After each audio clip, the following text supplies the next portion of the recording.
Guys, কেমন আছো সবাই?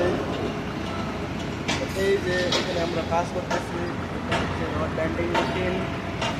আর পেছনে এই ফ্ল্যাটের কাজ করতেছি আমরা। ওইদিকে আবার নতুন একটা ফ্ল্যাট হচ্ছে, ওই যে সামনে পাহাড় দেখা যাচ্ছে। আমরা মিলে এখন কাজ করতেছি, কাজ করে বললাম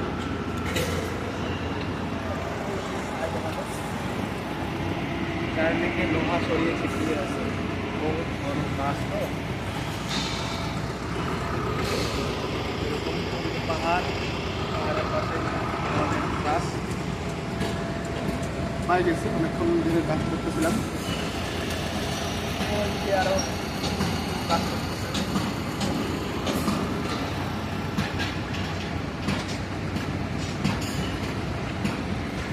এটাই হচ্ছে আমাদের জীবন।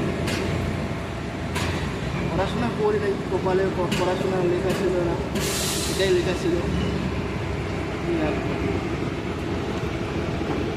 বাড়ি কোথায় আর কোথায় এসে আমরা কাজ করতেছি।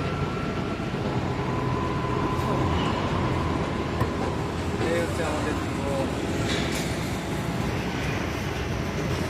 তো এখন আবার কাজ শুরু করবো। বাই বাই, টাটা, সবাই ভালো থেকো, সুস্থ থেকো।